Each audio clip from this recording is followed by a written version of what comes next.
Come on, hatid na kita. Ani niya sa akin. Kaya naman sumunod na lang ako sa kanya palabas ng kondo. At sumakay na kami sa elevator. Ma'am, Cello. Nakakaya naman tong shirt na binigay mo sa akin. Tinatakpan ko pa ang nakaimprinta sa harapan nito. Don't cover it. You look handsome on that. Salamat po, pero... Shh. Hinalikan niya ako sa labi. You look handsome. Nakangiting sabi niya sa akin. At nang bumukas ng elevator, pumunta na kami sa kotse niya. Nakangiti pa ito nang lumabas kami ng parking lot, papunta sa dinaanan namin kanina. May dadaanan lang tayo sandali.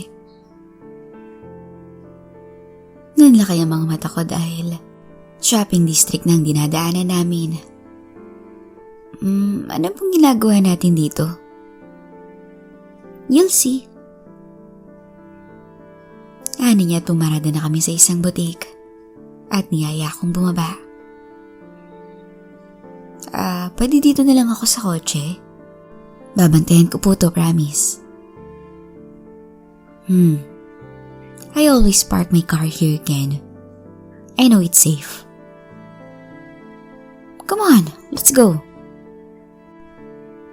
Hiyaya niya na parang nagdadalawang isip akong lumabas dahil sa suot ko. Pero nung tinignan niya ako ng masama, wala na akong nagawa kundi sumunod sa kanya. Hey! Bati sa kanya nang pumasok siya sa loob ng store. Habang ako'y nagtago lang sa kanyang likuran. Matangkad si Ma'am Cello. 5'9" siya at 5'7" naman ako. Sino yung nasa likod mo? Tanong ng Becky sa kanya. May someone.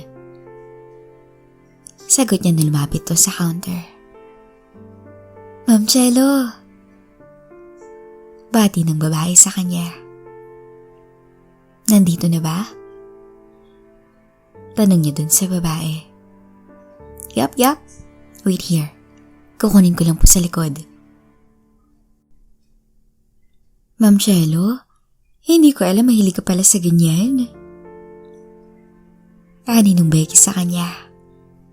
Natinignan ako ng ibang mga customers at mga staff sa store. Shut up. Ani ni Ma'am Cello sa kanya. Natumawa lang ang Becky sa kanya. Parang kilala na siya sa store na to. Palagi siguro siyang pumupunta rito. Dahil kita kong hindi takot sa kanya mga staff rito. Lalo na yung Becky na parang kaibigan lang niya to kung kausapin niya. Thanks, Jean. Bye, Dahlia. Paalam ni Ma'am Cello dun sa Becky.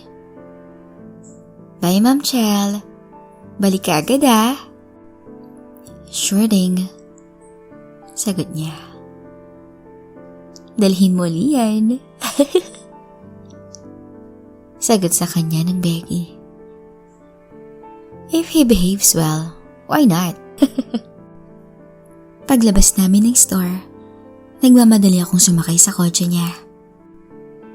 What's wrong? Nahihiya kasi ako sa suot ko. Tinignan niya ako ng masama at humarap sa akin. Nahihiya ka sa binigay ko sa'yo? How dare you? Galit niyang sabi sa akin. Hindi naman po ako eh. I'm not mad, Ken. You're so cute sometimes, you know that? Natatawang sabi niya sa akin. At pinandar niya na ang kotse at umalis na kami. Hinatid niya ako sa pangalawang kanto mula sa bahay namin. Napansin kong maraming taong nakatamay sa labas ng bahay nila. habang may mga bata namang naglalaro sa gilid ng kalye. Ma'am, pwede sa tapat ng bahay mo ko ihatid? Please? No. Ano namang sabi ko sa'yo? Cello, please. Ngunit umayaw pa rin to. Get out! Hinawakan niya ako sa leeg at nilapit ang mukha ko sa kanya. Sakay nalikan ako sa labi. I'll see you tomorrow, okay? Lambing na sabi niya sa akin. Lunoklawi naman ako nang lumabas ng kotse. Mabilis naman yung pinandar ang kanyang sasakyan para hindi na ako makasakay muli. Ay! Kakainis! Ani ko sa aking sarili. Napapamura ako habang lalakad pa uwi sa amin. Kita ko natatawa ang mga tambay sa kanto, pati na rin ang mga bata na nakakita sa suot ko. Hanggang sa maya-maya lang tumakbo na ako. At nung nakatawid na ako sa kalye namin, pinilisan ko pa ang takbo ko para marating ko na agad ang bahay namin. Nang bigla akong tinawag ng aking ama. Papasok na sana ako nun sa gate namin. Ken, tulungan mo ako rito. At pagdalikod ko, anak, kunin mo yung... Ano ba yung suot mo? Gulat na tanong niya sa akin at bigla tong natawa. Papa naman eh.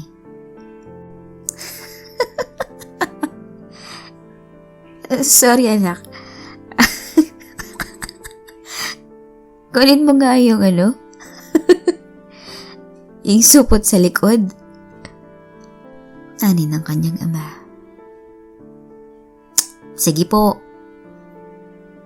Bugnot kong sabi sa kanya. Alam mo anak, parang bagay sa iyang shirt na yan.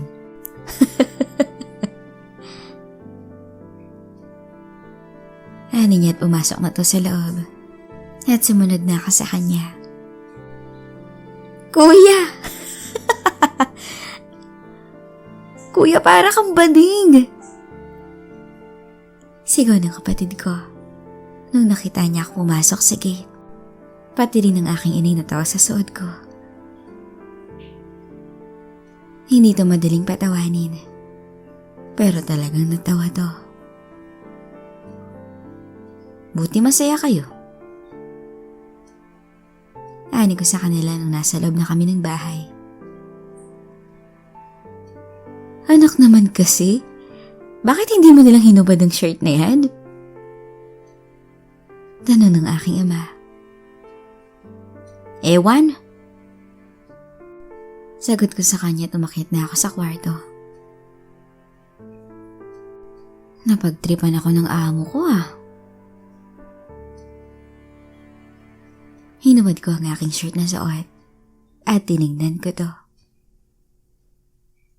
Nangyahan naman Parang akong bading nito sa kulay na to. Kulay pink. Okay lang sana kung pink. Pero sobrang sikip pa nito na bumakat pa ang pasas ko. At ito, ano ba itong nakalagay na to? Hindi pa nakatulong ang naka-imprinta na Pink Power Ranger Forever. Naisahan ako ni Ma'am Cello Napailing na lang ako at natawa nung niligpit ko to. Saka to nilagay sa cabinet.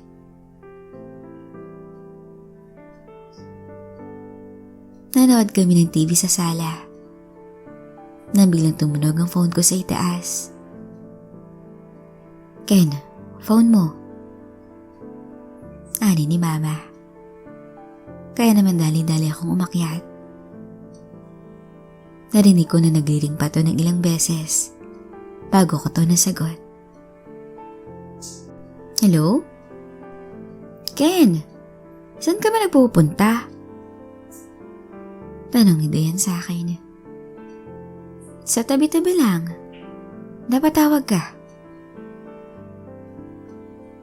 Naalala mo yung pinangako mo sa akin nung nasa Lokban tayo? Bakit? Available ako mamaya. Labas naman tayo. At napatingin ako sa orasan. Mag-alas 8 na ng gabi. Late na eh. May pasok pa tayo bukas. Nangako ka sa akin. Oo nga. Hindi ko naman nakalimutan yun eh. Pero late na kasi. May pasok pa tayo bukas. Ang daya mo. Sa Friday, labas tayo. Ani ko sa kanya. Promise mo yan ha? Oo. Kinulipan niya ako hanggang sa mag-alas 10 na ng gabi. At nagpaalam na to sa akin. See you tomorrow, Ken. See you. Kinabukasan ay maaga akong pumasok sa trabaho. Nauna pa ako sa 3 nung dumating ako sa cubicle ko. At nakita ko na may note sa aking monitor. Office, ASAP. Miss Cello. Kaya tumayo ako at pumunta sa opisina ni Ma'am Cello. Nakita akong nakabukas to. At nung sumilip ako, nakita akong may tinatype to sa kanyang keyboard. Kaya naman kumatok muna ako. Good morning, Ma'am Cello. Oh, Ken. Good morning. Come in and close the door. Sinunod ko naman ang sinabi niya. Sinara ko ang pinto at naupo na sa kanyang upuan. Nabasa ko yung note niyo sa monitor ko. Yeah, nilagay ko nga yun dun. Hani niya habang nagtatype pa rin to sa kanyang keyboard. Hinintay ko siyang matapos. At makalipas ang ilang minuto, narinig ko nagsidatingan na rin ang mga kasamahan ko sa labas. There, it's done. Anyway, I called you here in regards to the shirt that I gave you. Natatawang sabi niya sa akin na napabugnot na lang ako. Oh, come on Ken. Lighten up. It's Monday. Yun lang po ba? No, I'm just kidding. The reason why I called you here, it's because may nakalimutan kang konting detail sa report mo. Ganun po ba? Gulat kong tanong sa kanya. 3 beses ko na po yun chinek at na-cover ko po lahat ng numbers na binigay sa akin. Kaya alam ko po kung may kulang sa report ko o wala. Are you sure? Opo. Alright. That's all I need to hear. I trust you, Ken. Yun lang po ba? Yeah, that's it. Sige po, ma'am. Babalik na po ako sa cubicle ko. At tumango lang to bilang pagsagot. Kaya naman lumabas na ako ng office niya. Ken! May tumawag sa akin nung sinara ko ng pinto ng office ni Mama. Oh, Diane. Good morning. Pati niya sa akin na tumingin muna to sa paligid bago ako hinalikan sa labi. Uy, baka may makita sa atin. Maaga pa naman eh. Nandiyan na si Ma'am Cello sa office niya, no? Ani ko sa kanya na nagulat naman to Ang aga niya. Mahinang sabi niya sa akin. Kaya nga mamayang lunch na lang tayo magkita. Ani ko sa kanya. Nagbaon ka? Oo. Wow. Sige, mamaya. Sige na. Baka lumabas na si Ma'am Chelo. Papagalitan na naman tayo nun. Okay. Later, Ken. Sige. Nagiwalay na kami nang tinignan ko ang pintuan ni Ma'am Chelo. Na parang namalikmata lang ako siguro. Dahil pansin kong nakabukas to ng kaunti. Pero dinedma ko na yon. At bumalik na ako sa aking cubicle.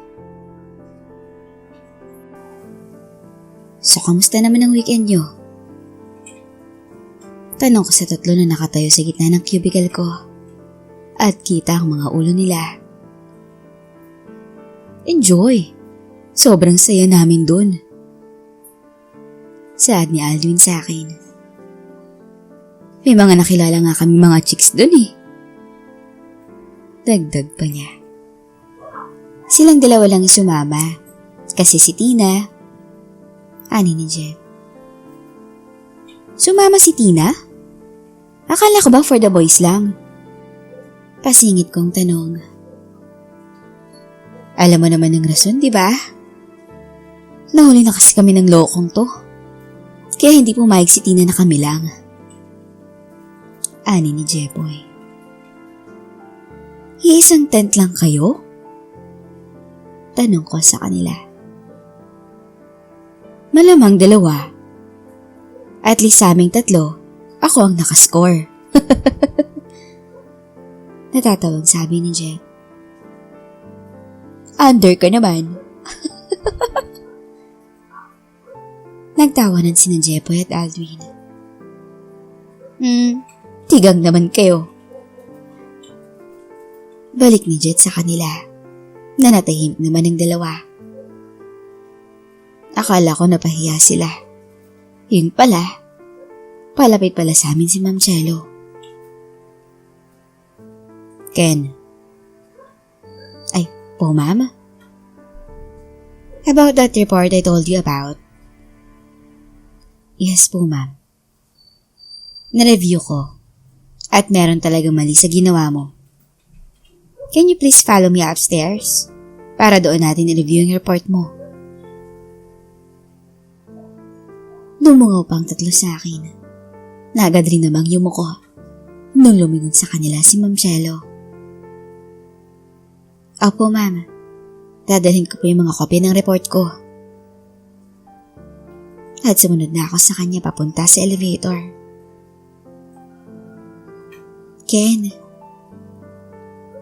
Tawag sa akin ni Dea nung nakita niya ako. Hi. Sorry baka hindi tayo makapag-lunch mamaya. Bakit naman? At tumingin pa to kay Ma'am Chelo. Under review ko sa ginawa kong report last week Baka matagalan ako sa taas. Paano yan? Nasa cubicle ko ang bag.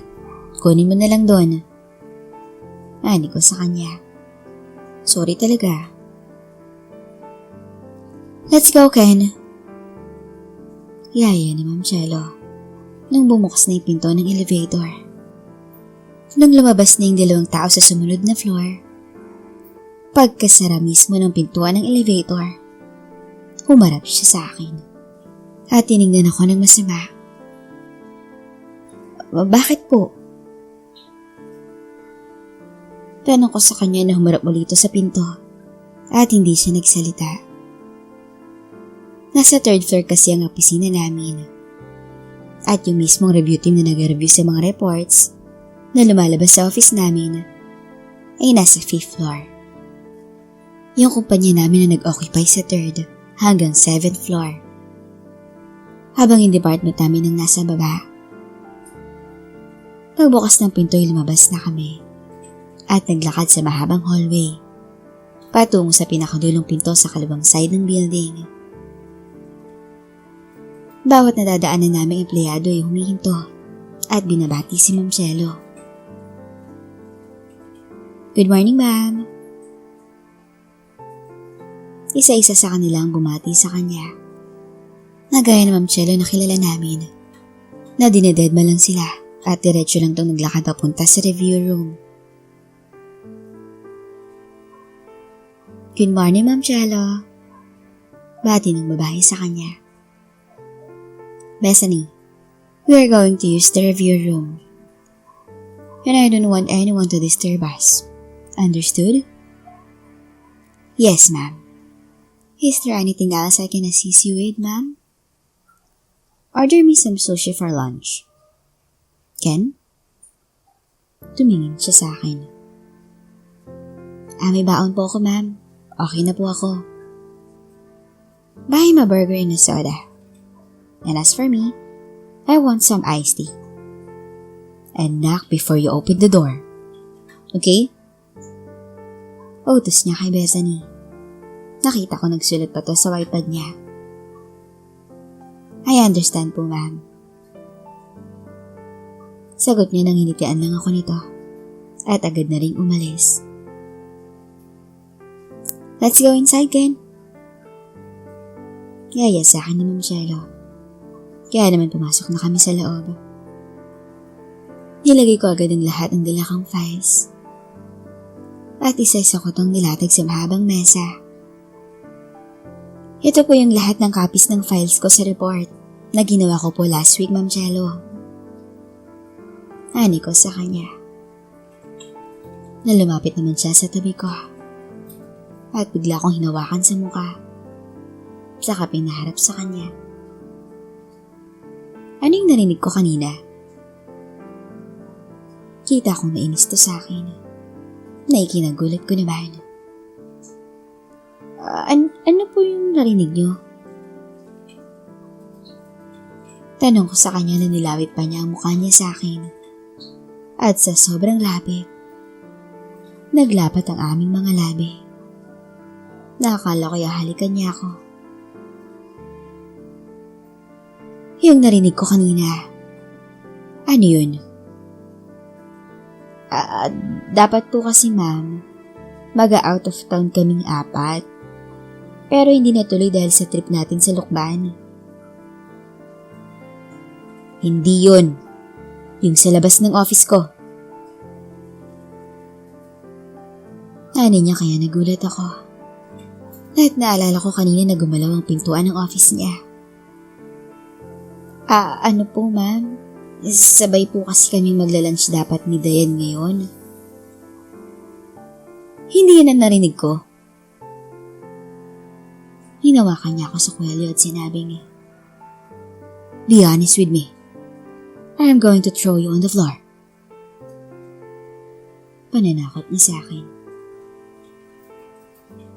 May deal po kasi kami last week bago tayo lumipad ng Lukban na magdi-dinner kami. Kung mapapahaw niya ako sa suot niyang bathing suit. Sinabi ko nilang sa kanya ang totoo.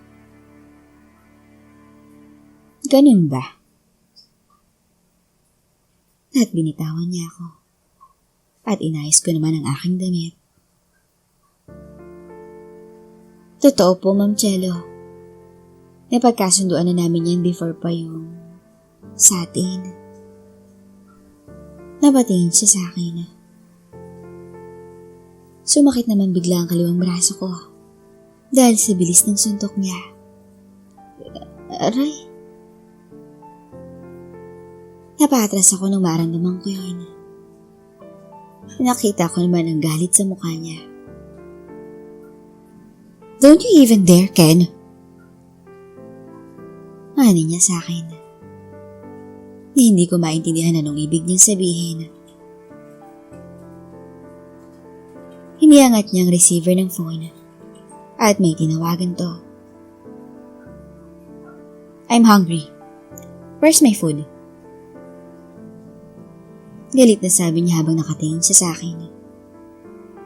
Well, hurry it up. Sabay baba ng phone. Lumapit na naman siya sa akin. Habang napapaatras naman ako, napapikit na lang ako sa mga oras na yun. At tinanda ang aking sarili nung maramdaman kong humimas na sa braso ko. I'm sorry. Ha? Binuka ko ang aking mga mata at tinignan siya. Napakaamo ng kanyang mukha na nakatingin sa akin. It's okay po, Ma'am Chelo. Hani ko napilit akong umingiti. Nang bigla na lang nagbago ang kanyang mukha. At ayun, nasuntok na naman niya ako sa braso. Tumayo at umupo sa kabilang side ng table at sinimulang tingnan ang mga files na dala ko. Naupo na rin ako sa kabilang side, nakatapat sa kanya. At hindi ko masyado maiangat ang kalawang braso ko dahil sa sakit. Habang nakita ko naman na nag-roll ang kanyang mga mata at sinabing, "Don't be such a baby, Ken. Hindi naman ganun kalakas ang suntok ko." At muli niyang ibinaling ang kanyang mga mata sa files. Habang ako, hindi na lang nagsalita. At ilang sandali lang, may kumatok sa pintuan. "Come in!" Ani ni Ma'am Chelo. Pumasok si Bethany na may dalang malaking bag. "Here's your lunch, Ma'am Chelo. Lagay mo na lang dyan and go back to your work." Ani niya na hindi man ang tinignan si Bethany. "Thank you." Ani ko sa kanya. Nanginitian naman niya ako at nagpaalam na to. "Lock the door on your way out." "Yes, ma'am." Sagot naman ni Bethany sa kanya at lumabas na to. "Hungry?" "Medyo po." "Come on, let's eat." Ani niya tumayo na siya at nilabas sa bagang pagkain. Iniabot niya sa akin ng malaking burger. "Sobrang laki naman ito." Ani ko nang umiti siya na parang natuwa pa to. "Ubusin mo yan at ito ang inumin mo." Inabot niya sa akin ng bote ng Coke. "Thank you po, Ma'am Chelo." At ngumiti naman siya bilang pagsagot at bumalik na to sa kanyang upuan. Nung inalis niya na ang lid ng box, nakita ko na sushi ang kanyang in-order. "Ito, tikman mo." Kumuha siya ng maliit na piraso at sinubuan ako. "Ano? Masarap ba?" "Hindi ko po alam." "Ito pa." Gamit ang chopstick, kumuha to ng buong slice, sakay sinubo sa akin. "Ano? Nalasahan mo na?" "Opo, masarap pala." "Masarap talaga yan." Ani niya habang nakangiti. Ibang-iba talaga si Ma'am Chelo pag kaming dalawa lang. Lumalabas ang ibang side niya. Nakampante siya at hindi mag-aastang maton. Hindi kagaya sa office namin. Parang siga to kung maglakad sa hallway. Kaya takot lahat ng mga kasamahan ko. "Ang ganda mo talaga, Chelo. Lalo na pag umiti ka." "Anong ibig mong sabihin? Hindi ako maganda pag hindi ako nakangiti." "Maganda." Yun lang ang tayo niyang sagot. Nakatingin ako kay Ma'am Chelo habang kumakain siya. Mabait ang batang yan, Toy. Naalala ko ang sinabi ni Mang Teo sa akin. Ibibigay niya ang lahat para sa taong mahal niya.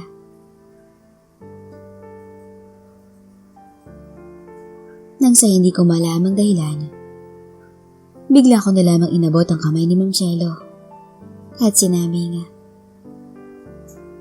I'm here for you, Cielo. Na nagulat siya at tumingin sa akin. What?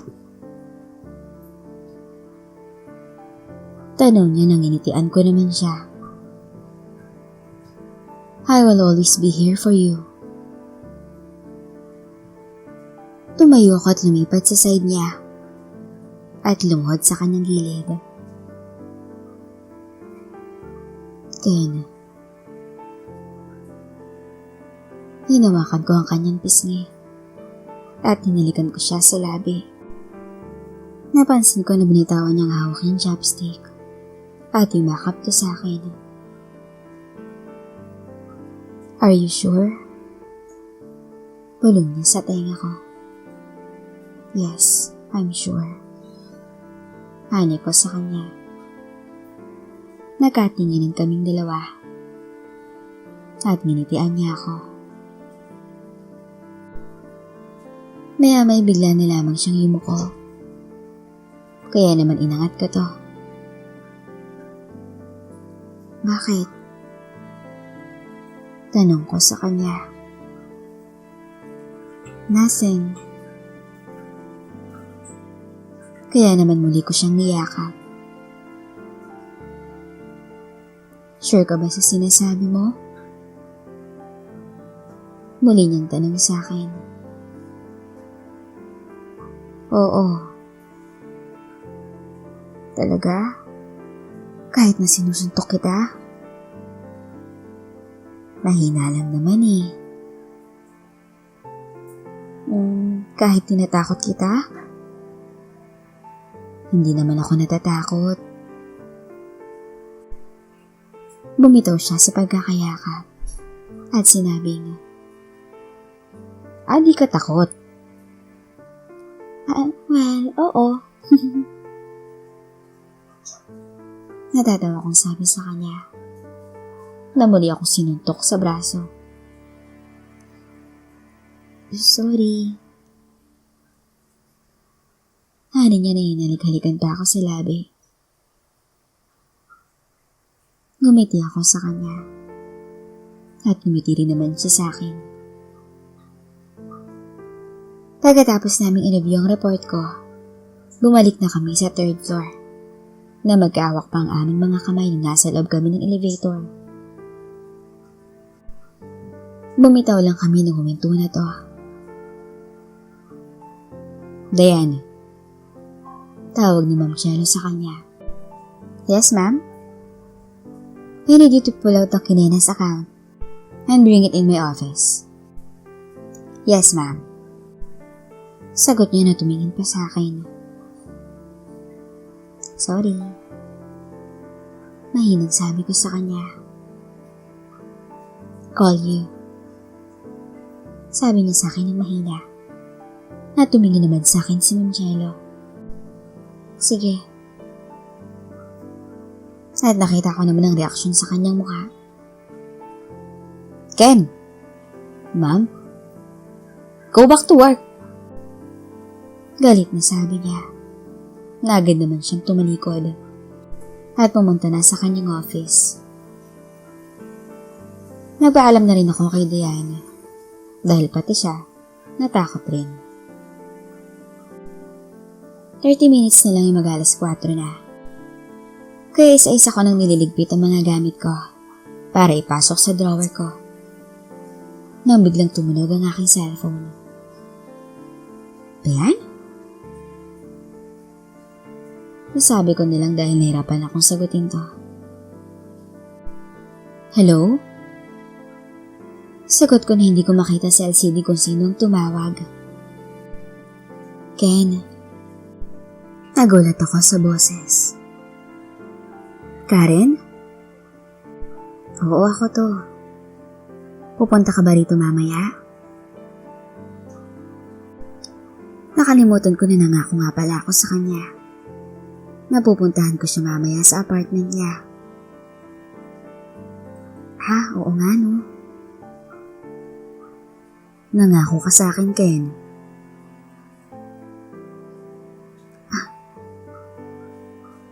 Bigla na lang ako napatigil.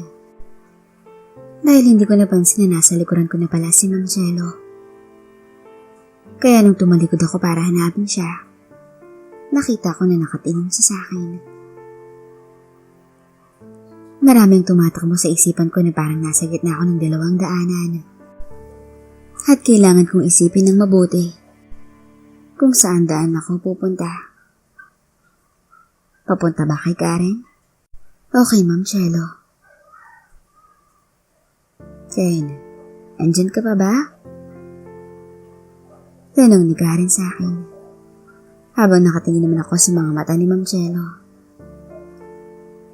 Sorry, hindi ako makapunta dyan eh.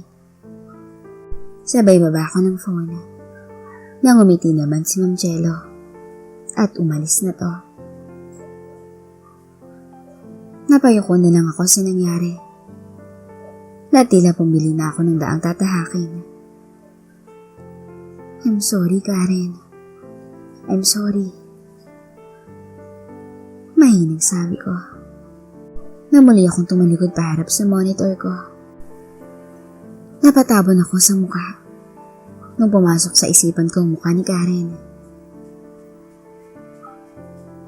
Alas 5:30 na. Oras na ng uwian namin. Sige tol, mauna na lang muna kayo.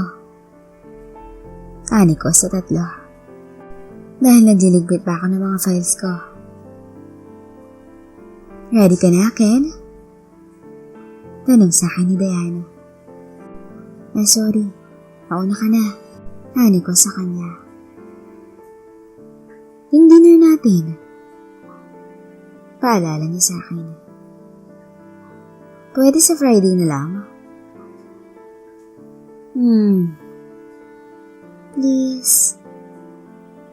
Pagpupumilit ko pa sa kanya. Gumiti naman siya at lumapit sa akin. At tinalikan ako sa pisngi. Habang narinig ko naman sa malayong reaksyon ng 3. Sige, I'll see you tomorrow. Paalam ni Dayan sa akin at umalis na to. Pagkatapos ko magligpit at i-off ang computer ko, naglakad na ako papunta sa elevator. At naglakad sa lobby na nagpaalam pa ako sa kaibigan kong guard. Ingat, Ken. Anim niya sa akin. Nakita ko ang service ni Ma'am Cielo na lumabas ng parking lot at lumikuto papunta sa kondo niya sa kinatatayuan kong waiting shed. Konti na lang ang tao sa paligid dahil maaga pa lang nagsisiuwian ng ibang kumpanya sa building. Papara na sana ako ng jeep nang biglang may bumasina na tumatawag ng pansin sa akin. Kaya naman napatingin ako sa sasakyan, pati na rin sa sakay nito. Sino kaya? Hindi kasi pamilyar sa akin ng kotse. Kaya nung sinilip ko to, nung binaba na ang bintana niya, Karen? Nagulat ako dahil siya pala nagmamaneho. Sakay na! Yaya niya sa akin. Natumingin muna ako sa paligid bago sumakay. At mabilis niya tong pinatakbo, paalis sa lugar na yun. Karen? Okay ka lang ba? Tanong ko sa kanya dahil sobrang bilis ng takbo nito. Okay lang ako, Ken. Ikaw, okay ka lang ba? Nakangiting tanong niya sa akin. Pwede hinaan mo yung mababangga tayo! Sigaw ko na may dumaan na isang kotse na nakailad naman siya. Narinig ko pa na sinisigawan si Karen ng driver. Karen, dahan-dahan lang. Hindi, Ken. Diba nangako ka sa akin? Oo. Pero sorry talaga. Pwes, walang sorry-sorry sa akin. Bigla nitong niliko ang sasakyan. At pumasok kami sa isang parking lot na hindi ko napansin kung anong pangalan ng lugar. At pumasok sa isang garahe. Dali, Ken. Akit tayo sa taas. Yaya sa akin ni Karen nung lumabas na to ng kotse. Bakit tayo nandito? Tanong ko sa kanya na pinagbuksan pa ako ng pintuan. Basta, sunod ka na lang sa akin sa taas. Nakangiting sabi niya sa akin. Kaya naman kinabahan ako. At in-expect ko na magpapaligaya kami. Dali-dali naman akong lumabas ng kotse. Umakyat kami sa taas na may nakasalubong pa kami magsyota. Nahalat ng katatapos lang. Dahil kita sa mukha ng babae na parang pagod to. Habang lalaki naman, masayang umaakbay sa babae. Dito, Ken. Yaya sa akin ni Karen na may kinuha tong susi at binuksan ang room 20.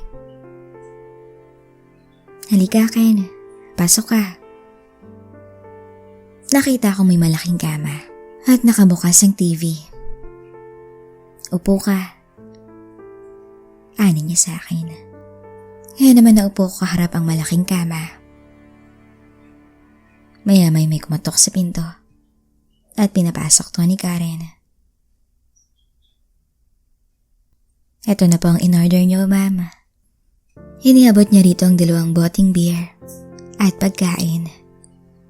At binigyan pa niya ng tip ang waiter. Saka to umalis. Kumuha ka ng isa, Ken.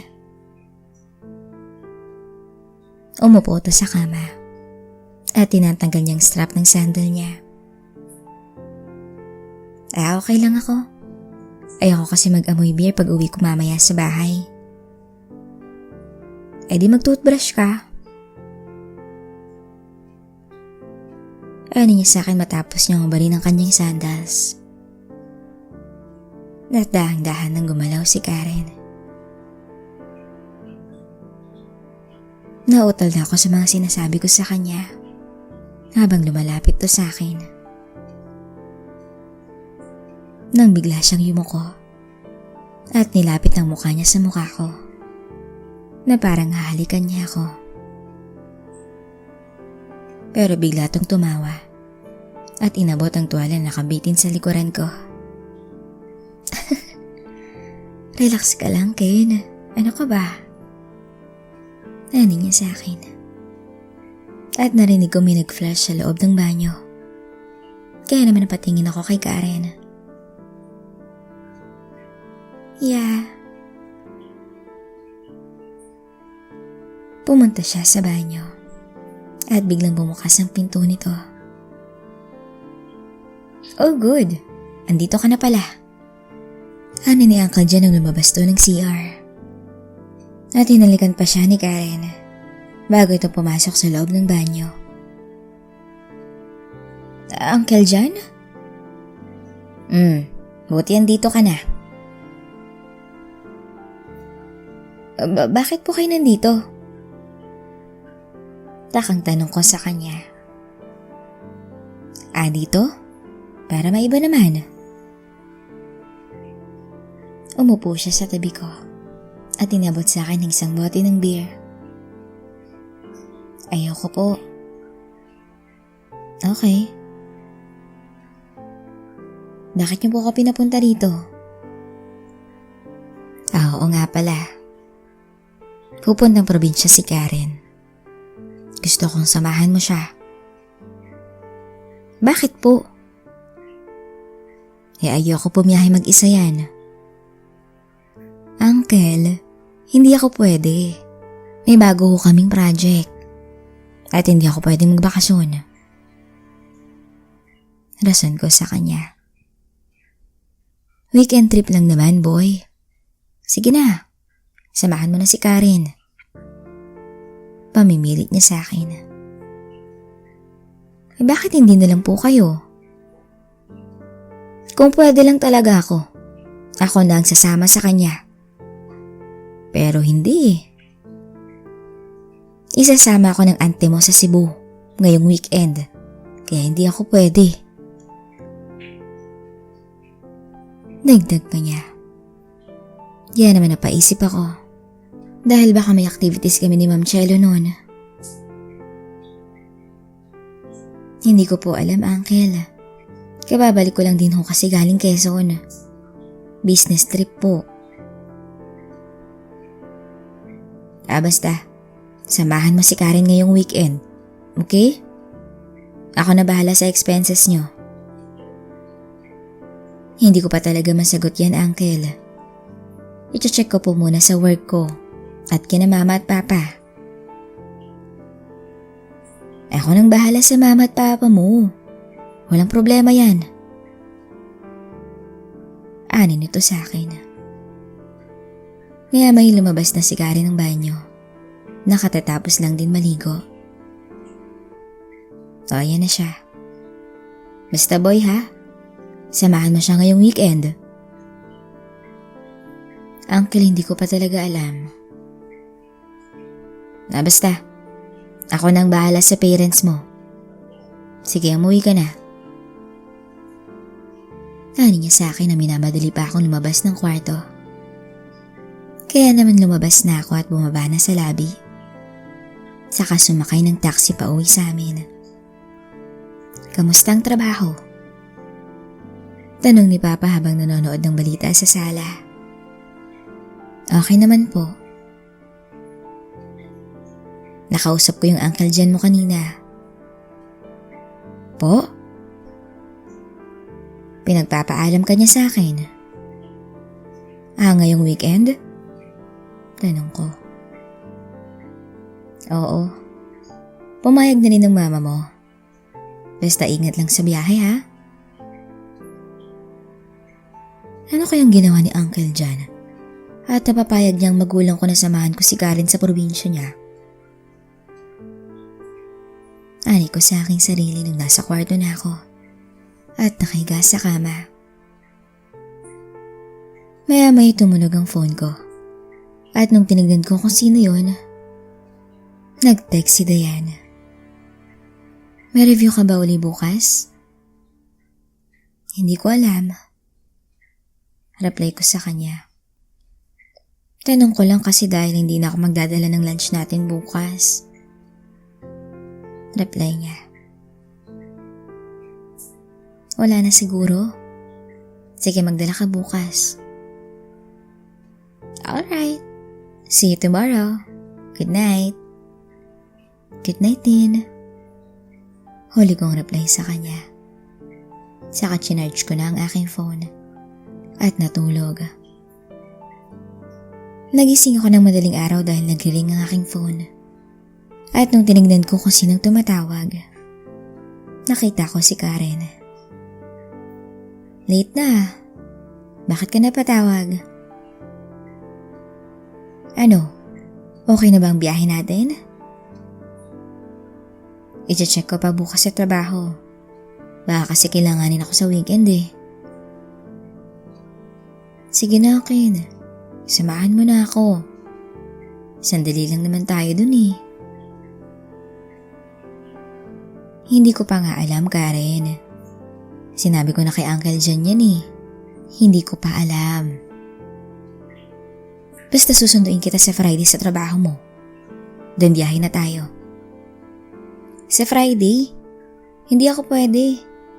May lakad ako pagkatapos ng work ko. I-cancel mo na yung lakad mo. Maganda kasing bumiyahe ng gabi para hindi mainit. Saka hindi masyadong matraffic. Mag-usap na lang tayo bukas. Inaantok pa ako eh. Sige, sleep well. At binaba niya na ang tawag. Kinabukasan sa trabaho. Ken, sasama ka ba sa amin sa Sabado? Tanong sa akin ni Aldwin. Saan naman? Sa Laguna. Swimming. Sige na, Kino. Para 4 na tayo. Ani naman ni Jet. Anong 4? Baka 5 ka mo. Natatawang sabi ni Aldwin sa kanya. At natawa na rin ako. Promise hindi ko na isasama si Tina. Sabi niya sa amin. Nga pala, absent si Jepoy? Tanong ko sa kanila. Ewan ko. Alam mo naman yun. Mahiwagang taong yun. Sagot ni Jet. Tol, red alert. Andyan si Ma'am Chelo. Putol ni Aldwin sa usapan namin. Na mabilis tong umupo sa upuan niya. Pati rin si Jet. Na nagkukunwaring busy ang dalawa. Good morning, ma'am. Binati ko siya nang dumaan siya sa cubicle ko. Pero hindi man lang ako pinansin. At dumiretso lang to sa office niya. Inisip ko na baka acting lang niya yun. Dahil nasa office nga kami. Kaya bumalik na lang ako sa trabaho ko. At nung lunchtime na, sabay kami kumain ni Dayan sa labas. At nagkwentuhan kami tungkol sa trip namin last week. Pati na rin yung date na pinangako ko sa kanya. Hindi na ako makapaghintay, Ken. Ani niya at dumikit pa to sa akin. Pigilan mo nga sarili mo. Natatawa kong sabi sa kanya. Na-excite na ako eh. Tinitingnan kami ng mga kasamahan namin at ibang tao sa paligid. Pagkatapos namin mananghalian, bumalik na ako sa cubicle ko. At nakita ko na may email ako. To my office. Now. Galing to kay Ma'am Chelo. Kaya naman dali-dali ako pumunta sa opisina niya at kumatok sa pinto bago ako pumasok. Pero pagpasok ko ron, wala akong nadatna na Ma'am Chelo. Kaya naman nagtaka ako. Pero inisip ko na baka nasa banyo lang. Kaya naman naupo muna ako sa upuan sa harap ng desk niya at naghintay sa kanya.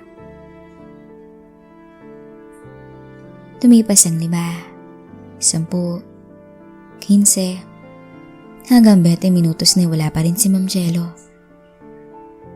Kaya naman nagpasya na akong bumalik na lang sa cubicle ko. Kaya naman nag-reply na lang ako sa email niya. At 3:00 na ng hapon na makatanggap ako ng reply galing sa kanya. May office. Now. Kaya tulad ng kanina, nagmamadali akong bumalik sa office niya. Ngunit ganun pa din. Pagpasok ko'y wala siya sa loob.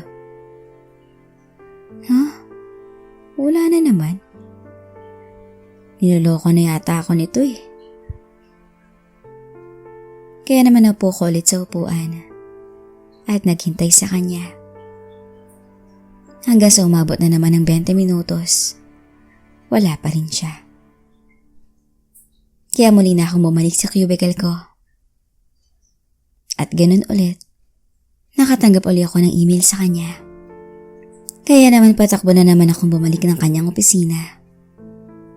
Pero ganun pa rin, wala pa rin siya. Nagtaka na ako. Kaya naisip ko na tumambay muna sa office niya at hinintay talaga siya. Nang may biglang pumasok sa office ni Ma'am Chelo, ang sekretary niyang si Rose. Nagulat pa to nung makita ko nakaupo sa loob. O Ken, anong ginagawa mo rito? Tanong niya na may nilagay siyang folder sa desk. Nakatanggap kasi ako ng email galing kay Ma'am Chelo eh. Pinapapunta niya ako rito. Ha? Eh wala naman si Ma'am Chelo eh. Bakit kanya pinapapunta rito? Ani niya sa akin na nahirapan pa itong maglakad dahil malaki na ang kanyang tiyan. Wala si Ma'am? Wala. Lumabas siya kasama si Ma'am Divina. Nag-lunch out ata yung dalawa. Hanggang ngayon hindi pa nakakabalik eh. Sino yung nagpapadala ng email sa akin? Malay ko. Kaya naman tumayo na ako at bumalik sa cubicle ko. Napapakamot na lang ako sa ulo. Hindi ba talaga bumabalik si Ma'am Cielo? Baka hindi mo lang napansin. Ano ka ba? Dumadaan yun sa desk ko bago yun pumasok sa office niya. Ani ni Rose. Ganun ba? O sige, babalik na ako sa cubicle ko. Alright. Ani nito at dumiretso na ako sa aking station. Pagdating ko doon, may email na naman akong galing kay Ma'am Cielo. At ang message. Kaya nainis ako. Dahil niloloko lang pala niya ako. Ma'am, 3 beses akong pumunta sa office niyo. Wala kayo ron. Mabuti na lang ay nakausap po si Rose na wala pala kayo sa opisina. Salamat po and enjoy. Reply ko sa kanya na wala pang 1 minuto. Nag-reply na to. Kaya naman bumalik na ako sa trabaho ko. Kasi hindi na rin naman to nag-send ng email sa akin. Maya-maya pinuntahan ako ni Dayan sa cubicle ko. Dinalhan niya ako ng cake at coke. Thank you. Nani ko sa kanya. Nadumungo na naman yung 3 at nagsabi ng, "Woo!" At nakita ko namang natuwa si Dayan. Mga loko-loko. Sabi ko sa 3 nung umalis na si Diana. Ang swerte naman. Ani ni Aldwin sa akin. Iba tuli. Iba na talaga ang mga walang karanasan ngayon. Ani ni Jepoy. Sira ulo. Natatawa kong sabi sa kanila. Hindi ko masabi na may karanasan na ako. At yung babaeng amo pa namin ang nadadali ko. Ken. Dumungaw si Jet sa cubicle ko. O bakit? Tanong ko sa kanya na may inabot ng supot sa akin. Ano to? Basta, pag dumating yung oras, magagamit mo yan. Nakangiting ani niya sa akin. At bumalik na to sa upuan niya. At nung tinignan ko to, nagulat ako sa nakita ko. Loko-loko ka talaga. Ani ko sa kanya kaya tumawa siya. Basta tol, magagamit mo yan sa takdang oras. At bumalik na to sa trabaho niya. Ay, baliw talaga. Sabi ko nung makita akong proteksyon ng laman ng supot. Nilagay ko na lang to sa wallet ko. Dahil hindi ko pwedeng iwan to sa drawer ko. Tinapos ko ng aking trabaho. Sakto lang. Mag-alas 5 na rin. Kaya sinave ko na yung file. At nagana na para umuwi ng bahay. Nang biglang nag-send ng email si Ma'am Cielo. I'm in my office. Come by. Ani niya kaya pagkatapos ko magligpit at patayin ang computer ko, nagpaalam na ako sa 2 na mauuna na ako dahil pinapatawag ako ni Ma'am Cielo sa office niya. Ingat tol. Ani nung 2 sa akin kaya umalis na ako.